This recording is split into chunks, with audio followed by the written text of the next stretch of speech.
जैसे कोई बहुत बड़ा तांत्रिक है और वो भूतों को वश में करने वाला है और तुम्हारे ऊपर भूत लगा दे, तंत्र के द्वारा मारण मूठ या कोई शाप या किसी तरह का अमंगल, ध्यान दीजिए, ये इस धर्म की बड़ी महिमा है। यदि आप भगवद आश्रित हैं, नाम जप कर रहे हैं, तो ना माया का कपट चलेगा, ना किसी का तंत्र तुम्हारे ऊपर चलेगा, ना किसी का कोई मारण मंत्र चलेगा, ना कोई भूतावेश तुम पर आविष्टित कर सकता है, ना किसी भी तरह की कोई विष आदि की।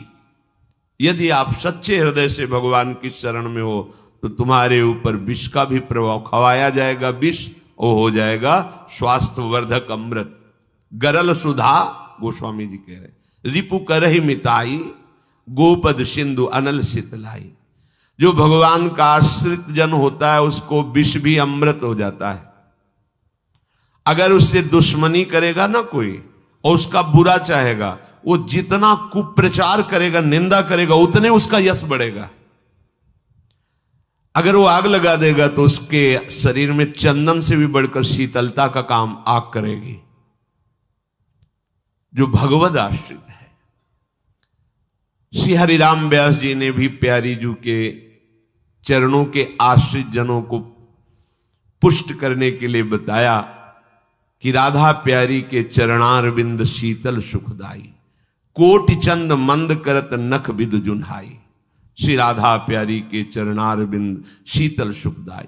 शाप ताप रोग शोक दारुण दुखारी, लाल इष्ट दुष्ट दलन कुंज भवन चारी। हमारी गोरी भोरी प्रियाजू के गोरे चरणारविंद का जिसने आश्रय ले लिया है, शरणागति ले ली है और राधा राधा नाम जप करता है, तो किसी भी ऋषि का साप उस पर लागू नहीं होगा। हरिराम व्यास जी कह रहे ये विशाखा सखी के अवतार है। कोई भी पाप उसे अपने अधीन नहीं कर सकता, किसी का भी तंत्र मंत्र उसके ऊपर लागू नहीं हो सकता, क्योंकि ये चरणारविंद लालजू के भी इष्ट है और ये चरणारविंद दुष्टों की दुष्टता का दलन करने वाले और हृदय में प्रेम प्रकाशित करने वाले हैं। कोई भी भयानक से भयानक रोग तुम्हारे शरीर पर हो सकता है, पर वो तुम्हें अधीन नहीं कर पाएगा। शाप ताप रोग शोक, बड़ी से बड़ी हानि होने पर भी तुम्हें शोक स्पर्श नहीं करेगा। ये ऐसा परम धर्म है कि इसके आश्रित को कोई भी तंत्र मंत्र मूठ मारण भूत प्रेत पिशाच पिशाचनी कोई भी नहीं स्पर्श नहीं कर सकता। ध्यान रखना। हां, अपना कल्याण कराने के लिए सामने आ सकता है, क्योंकि नाम जापक ही सबके कल्याण का सामर्थ्य भाव रख सकता। जो निरंतर नाम जप करता है उसमें सब सामर्थ्य आ जाती है।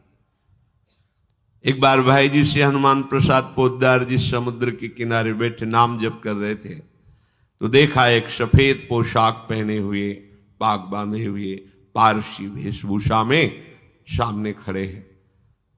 भाई जी ने सदाचार के कारण कहा, बाबूजी क्यों खड़े हो, बैठ जाइए। तो उनका आप बोले तो मेरे में सामर्थ्य है आपसे बात करने की, डरना नहीं आप। भाई जी ने कहा मैं क्यों डरूंगा, आप कोई भयावा थोड़ी लग रहे हैं। बोले लग नहीं रहा, लेकिन भयावा हूं, मैं प्रेत हूं। भाई जी ने कहा कि तो आप हमारे पास क्यों आए हो। बोले अपना उद्धार कराने के लिए। मुझे गीता कंठस्थ है, बहुत से शास्त्र कंठस्थ हैं, पर कुछ ऐसी मेरे से गलतियां हो गई जिनके परिणाम रूप मुझे प्रेत योनि प्राप्त हुई है। फिर मुझे आंतरिक संकेत हुआ है कि आप हमारा कल्याण कर सकते हो। भाई जी ने कहा तो बड़े आश्चर्य की बात है कि आपको गीता कंठस्थ है और फिर आप प्रेत योनि में। गीता के एक श्लोक बोल दे तो प्रेत तो मुक्त हो जाता है। बोले मुझे से कुछ ऐसे भयानक अपराध हो गए, जैसे गुरुद्रोह है, वैष्णव अपराध, ये बड़े भयानक अपराध होते हैं। जब किसी का पतन होना होता है तो माया यही खेल खिलवाती है, क्योंकि और सब पाप हैं वो दरस परस अगनाश, गुरुजनों के संतों के दर्शनों से ही नष्ट हो जाते हैं। लेकिन संत द्रोह, नाम जापक, वैष्णव द्रोह, गुरु अवज्ञा, गुरुद्रोह, ये भयानक अपराध होते हैं, इनसे दुर्गति हो जाती है। तो अपना कल्याण करने के लिए कोई ऐसा भले, नहीं तो किसी भी भक्त के सामने, भगवद आश्रित नाम जापक के सामने किसी का चेटक नहीं चलता है। मथुरा दास जी की भक्ति का प्रभाव, हजारों लोग अनुयायी, हजारों लोग शिष्य बन गए। तो अब वो तांत्रिक था, तंत्र मंत्र का उसे बहुत ज्ञान था। श्री मथुरा दास जी जिस नगर में रहते थे वहां वो जाकर अपना नाटक शुरू किया। उसने सब जगह प्रचार प्रसार किया। मैं गंडकी नदी में 12 वर्ष तक खड़े होकर के तपस्या करके आया हूं, केवल दूध का आहार करता था। उसके प्रभाव से शालिग्राम भगवान हमारे बस में हो गए। और आप सबको मैं दिखा सकता हूं कि शालिग्राम मेरे वश में है, देख लीजिए। सिंहासन लाता, बाहर रखता, हजारों की भीड़, ऐसे ऐसे करता तो वो ऐसे शालिग्राम उठते और नाचते हुए ऐसे ऐसे ऐसे, फिर रख जाते, फिर ऐसे ऐसे ऐसे ऐसे। अब तो सबको आश्चर्य हो रहा, जैसे चुटकी बजा रहा वैसे शालिग्राम की बटिया ऐसे ऐसे ऐसे। लोग, भीड़ कटने लगी, क्योंकि अब जैसे राधा राधा कहो, कोई जंतुर नहीं है, कोई भस्म नहीं है, कोई वादा नहीं है, तो फिर कम वहां तो दिखाई दे रहा ना ऐसे। देखो ये सब तो लगता है ना कि हाँ। अब हमसे पूछो कि हमारे मन में क्या चल रहा है, हमें नहीं पता है। हमें ये देखना है कि हमारी प्रिया जी के मन में क्या चल रहा है। मन मन की रुचि जानिने, मुझे अपनी लाडली की मन की जान के उनकी परिचर्या में रहना है कि तुम्हारे मन की जान के तुम्हारी परिचर्या में रहना है। हाँ, तुम यदि मन से ऊपर उठना चाहते तो हमारी बात मान लो, मन को अधीन करके, और मन के अधीश्वर भगवान में तुम्हारा प्रेम हो जाए, तुम्हारा जीवन कृतार्थ हो जाए। अब वहां नाम नंद नंदन का भजन पद्धति, तो जो कमजोर लोग थे उन्होंने कहा कि आज तक कोई चमत्कार तो दिखाया नहीं मथुरा दास जी ने।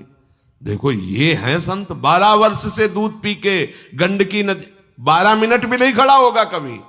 अब भेंट जो जितनी चढ़ाएगा उतने उसके दुख नष्ट होंगे।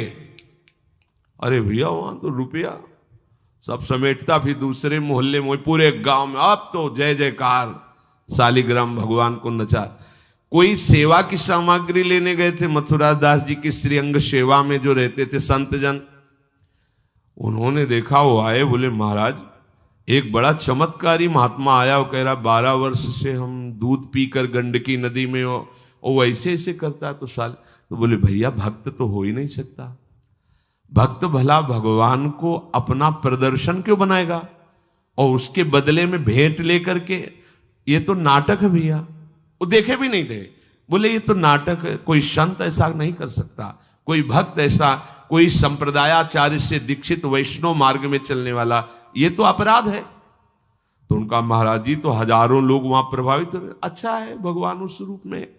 बोले नहीं महाराज, फिर सत्य मार्ग के प्रकाशित करने के लिए आप यहां विराजमान, अगर उसका कपट पाखंड चला तो हजारों लोग धोखे में हो जाएंगे, चलो आप एक बार उसके सामने। तो उनका कि यदि हम उसके सामने गए तो उसका सब ये दुकान बंद हो जाएगा।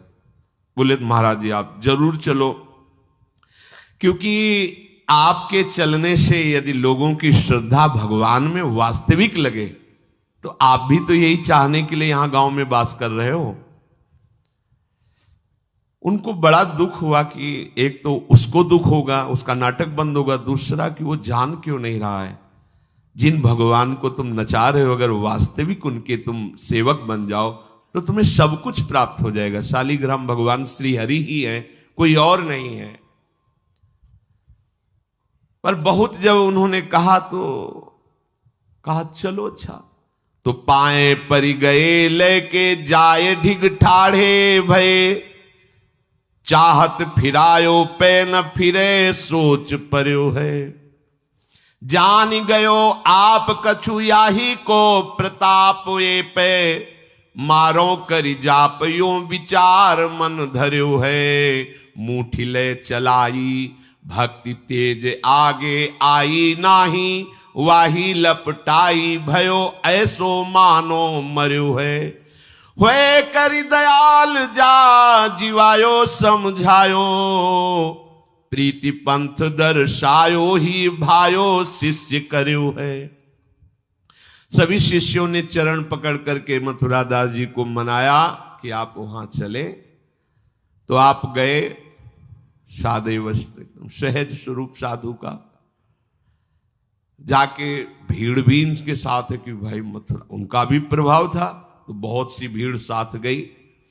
जाकर के गांव वालों ने कहा कि भैया वो आप जो स्वामी जी दिखाते थे शालिग्राम भगवान का चमत्कार, वो दिखाइए, हमारे गुरुजी आए हुए हैं।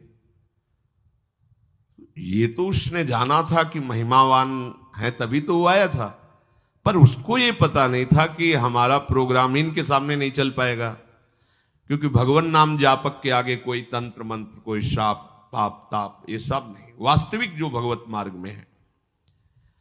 अब उसने निकाला सिंहासन और पूरा सब,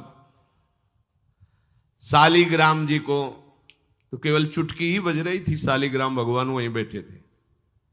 हर प्रयास कर लिया, कोई चमत्कार नहीं। लोगों ने कहा कि दिखाओ ना, अब ये हमारे गुरुजी हैं, गांव में रहते हैं। अब भक्त की निष्ठा के सामने भगवान को भी छोटा बनना पड़ता है।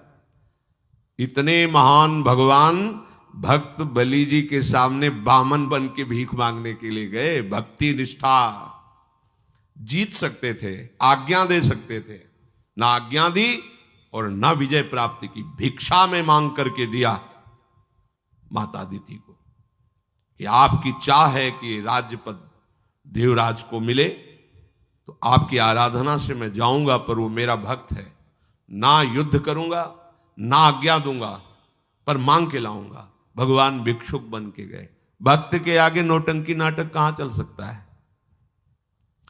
अरे जुगनू तब तक चमकती रहे जब तक सूर्य प्रकट नहीं होता। सूर्य प्रकट हुआ तो लाखों जुगनुओं का कोई मतलब नहीं रह जाता। नौटंकी नाटक, ये साधुता का भेष धर के कितने दिन चलेगा? जिस दिन पोल खुलेगी ना, उस दिन सब नष्ट हो जाएगा, सब नष्ट हो जाएगा। लोग परलोक तो पहले ही नष्ट हो चुका था। पाखंड न करे। हम कह रहे हैं तुम्हें धन चाहिए, तुम्हें सम्मान चाहिए, राम राम भजो, कृष्ण कृष्ण भजो, हरि हरि भजो, विश्व नमन करेगा, ईमानदारी से भजो। हमने ऐसे संत भगवान देखे, ककहरा नहीं पढ़े, कुछ नहीं जानते, बस एक ओम, दुई ओम, तीन ओम, चार ओम ऐसे जपते, और लोग न्यौछावर थे, सीधे सरल ओम ओम, राम राम, कृष्ण कृष्ण, साफ सिद्ध। कबीरदास जी जैसे वहां पर राम राम राम राम। श्री स्वामी सत्संगानंद जी महाराज बक्सर, बस इतना। जब कोई बेटा राम राम, ऐसे लगते थे कि मतलब इनको पी जाएं, अपने हृदय में रख ले। इतने दुलारे वयोवृद्ध थे, ऐसा सुंदर रूप, ऐसी कोमलता, ऐसा आकर्षण, राम राम राम राम। अरे प्रभु के नाम में क्या नाटक करने की जरूरत क्या है? पाखंड कर। प्रभु महालक्ष्मी पति हो, तुम्हें लक्ष्मी ही चाहिए तो वो सब दे देंगे। काहे को नाटक करे? काहे को किसी को भ्रम में डाले? तुम भ्रम में हो, दूसरे, अरे भैया तुम राम राम जपो, कृष्ण कृष्ण जपो, तुम्हारा मंगल इसी, बस इसी में मंगल होगा, दूसरा मंगल कर ही नहीं सकता। अब उनके प्रभाव से उनका कुछ नहीं हुआ। अब तो लोग कहने लगे दिखाओ ना, इसका मतलब तुम नाटक कर रहे थे। अब सबके सामने उसका मान नष्ट हुआ, उसका सब तंत्र बेकार हो गया। कुछ लोगों ने कहा पकड़ो और मारो इसको, पीटो, बहुत नाटक करके रुपया कमा लिया, सब छीन लो, धन छीन लो। किसी ने कहा मार पीट के इससे न्यायाधीश के, पुलिस डिपार्टमेंट को दो। ये मथुरा दास जी ने सबसे कहा देखो अगर हमको लाए हो तो हमारी बात मानो, इनको किसी भी तरह का कष्ट मत दो, कोई भी बंधन नहीं।